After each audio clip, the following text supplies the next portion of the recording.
कश्यप ऋषि का नाम सुना है? बड़े ही महान ऋषि है। उनकी 16 पत्नियां थी। अब 16 पत्नियों में से एक का नाम था कद्रु और दूसरी का नाम था विनीता। ध्यान से सुनिएगा। कद्रु के संतान सारे सर्प थे। That means all her children were snakes. And Vinita के पुत्र थे अरुण और गरुड़। अब इतिहास तो ऐसा है कि कद्रु और विनीता के बीच में आपसी झगड़े के कारण वे एक दूसरे को पसंद नहीं करते थे और कद्रु ने विनीता और उनके पुत्रों को अपने वश में कर रखा था। गरुड़ जी ने बहुत तपस्या करके स्वर्ग से अमृत प्राप्त किया और अमृत के द्वारा अपनी माता विनीता और अरुण और स्वयं को कद्रु के कब्जे से आजाद कर दिया। तब से गरुड़ को सर्प के प्रति बहुत ही ईर्ष्या है। तब से गरुड़ जी और सर्प की बनती नहीं है और जहाँ भी सर्प देखते गरुड़ उसे खा जाते। Wherever he would see snakes, he would eat all the snakes. अब जो स्नेक्स की माता थी कद्रु, ये देख के उसे बहुत टेंशन होता था कि मेरे सारे परिवार को ये खा जाएगा। कद्रु गई ब्रह्मा जी के पास। ब्रह्मा जी मेरी सहायता कीजिए, मेरी मदद कीजिए, ये गरुड़ तो सारे सर्पों को खा जाएगा, हमारा समाज समाप्त हो जाएगा, कृपया हमारी रक्षा कीजिए। अब ब्रह्मा जी गरुड़ के पास आते हैं और गरुड़ से कहते हैं, गरुड़ इतना सारा विध्वंस तुम मत करो इन सर्पों का। एक योजना बनाते हैं जहाँ हर अमावस्या पे तुम्हें एक सर्प मिल जाएगा, तुम उसे खा लेना तुम्हारे भोजन की तरह, तुम अन्य सर्पों को भयभीत मत करना।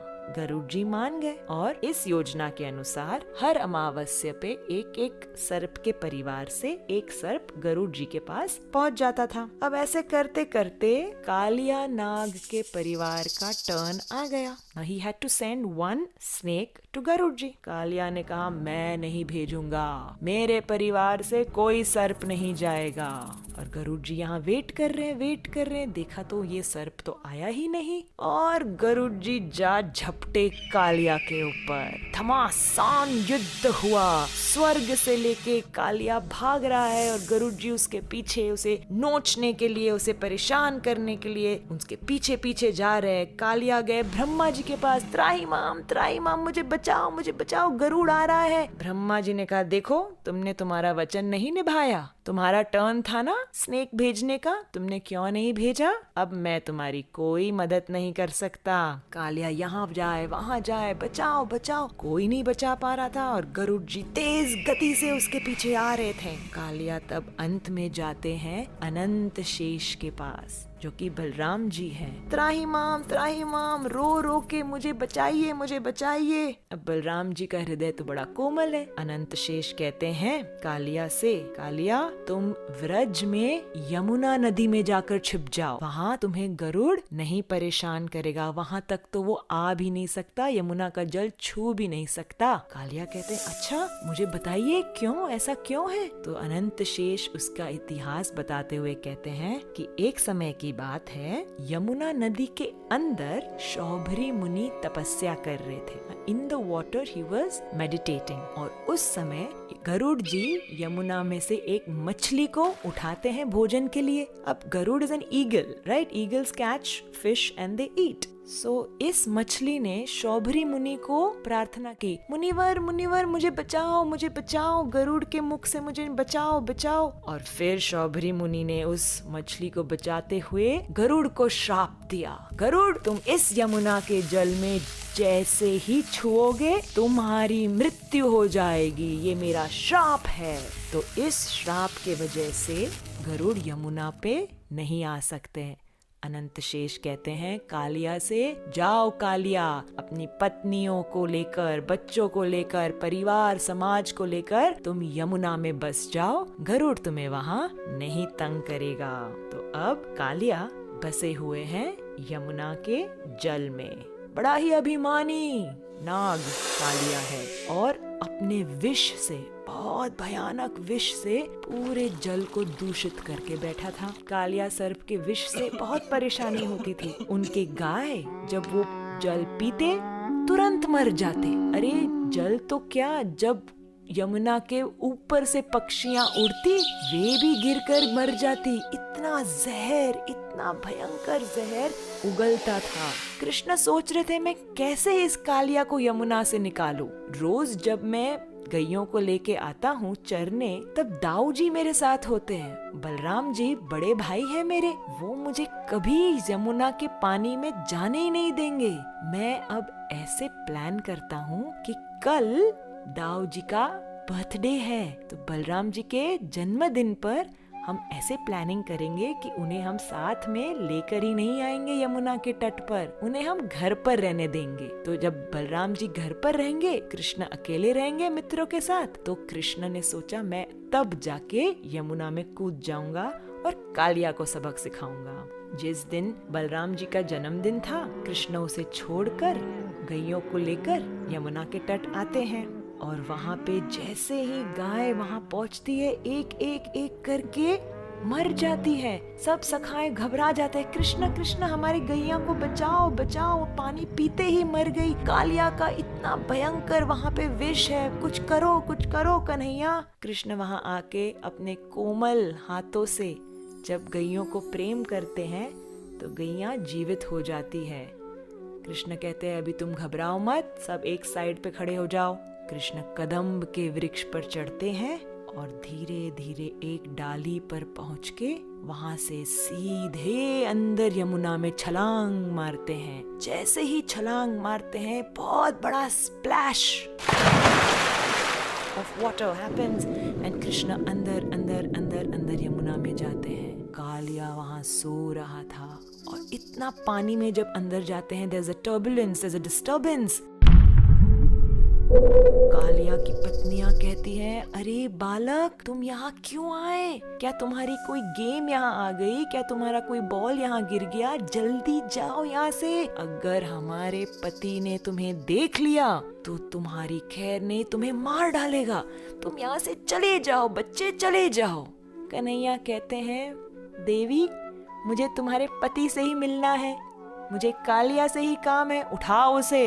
घबराते हुए पत्नियां कहते हैं, नहीं बच्चे तुम जाओ, उनका जहर बहुत ही स्ट्रॉन्ग है, तुम तो मर जाओगे। कृष्णा ने देखा कि अब ये पत्नियां उन्हीं के पति की साइड ले रही है, तो जोर से कालिया नाग के जो एक पूंछ थी उसके ऊपर अपने पद रख के जोर से स्टैंप किया और कालिया उठ गया। इतने सारे उनके हजारों फण थे और फणों पे लाल लाल आंखें, हजारों मस्तक कालिया के।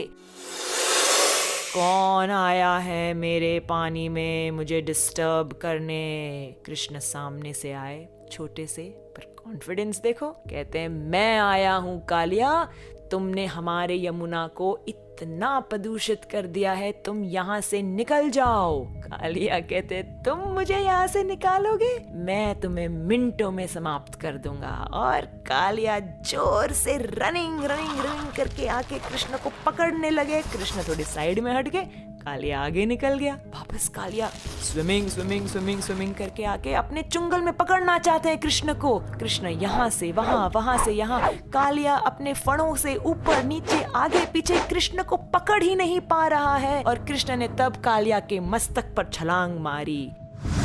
जैसे ही छलांग मारी और एक कदम एक फण पर रखा, उसके मुख से सारा जहर निकल गया। दूसरा चरण दूसरे फण पर, दूसरे मस्तक पर रखा, उस मस्तक से पूरा जहर निकल गया। अनेक फणों पर नृत्य करते करते कालिया के मुख से अब जहर निकल रहा था। ये करते करते पानी से ऊपर आए, बाहर आए यमुना से। और ये दृश्य ब्रजवासी देख के बड़े ही घबरा गए। हमारा छोटा सा बच्चा कालिया के मस्तक पर, घबरा गए। माँ यशोदा बेहोश हो गई। नंद बाबा तो अंदर कूदने ही जा रहे थे। बलराम जी ने रोक दिया, पिताजी मत जाइए, कृष्ण संभाल लेगा। कृष्ण नृत्य करने लगे, एक फण से दूसरे फण पर, तीसरे चौथे, 10, 20, 50, 100, हजारों पर इतना सुंदर नृत्य कर रहे हैं कृष्ण कन्हैया। और स्वर्गवासी उन्हें म्यूजिकल अकम्पनीमेंट दे रहे हैं। ये दृश्य अत्यंत सुंदर पर ब्रजवासियों को तो बहुत टेंशन, हमारा बच्चा कृष्ण कन्हैया से कालिया के फणों से कैसे बचकर आएगा। कालिया के मस्तकों से अब सारा जहर उगल के बाहर निकल आया और वे अब विनम्रता से विथ ह्यूमिलिटी कहते हैं कृष्ण को कि मुझे आप क्षमा कर दीजिए, मैंने आपके यमुना को बहुत ही पॉइजनस बना दिया था, आप मुझे क्षमा कर दीजिए। कालिया की पत्नियां भी बहुत ही प्रार्थना करती है कृष्ण से, आप हमारे पति को क्षमा कर दीजिए, आप क्षमा कर दीजिए। कृष्ण बड़े प्रसन्न होते हैं इन प्रार्थनाओं से और कहते हैं कालिया यहाँ से तुम निकल जाओ, अपने समाज को लेके निकल जाओ, मेरे ब्रज के वासियों को परेशान मत करना। कालिया कहते हैं पर प्रभु मैं यहाँ से निकलूंगा तो गरुड़ मुझे खा जाएंगे, वो तो इतने समय से रुका हुआ है कि मैं कब यमुना से निकलूं और वो मुझ पर झपट के मुझे खा जाएंगे। कृष्ण ने कहा घबराओ नहीं, तुम्हारे मस्तक पर अब मेरे पद के चिन्ह हैं। Seeing my footprints on your head, Garuda will not trouble you। Kaliya तुम निश्चिंत होके यहाँ से निकल जाओ। कालिया और उनकी पत्नी, बच्चे, समाज सब कृष्ण को प्रणाम करते हुए यमुना नदी से निकलकर गहरे समुद्र में चले जाते हैं और कृष्ण अपनी कृपा से यमुना को पूरी तरह से स्वच्छ और अमृतमय बना देते हैं। ये देखकर ब्रजवासी, ग्वाल बाल, सखा, गोपियां इतने आनंदित, जय जय कृष्ण तुमने कर दिखाया, तुमने हमारे यमुना नदी को बचा दिया, तुम्हारी जय हो, तुम्हारी जय हो। इस प्रकार से कालिया दमन लीला ब्रज में हुई। आइए चलो सुनते हैं एक दूसरी कहानी।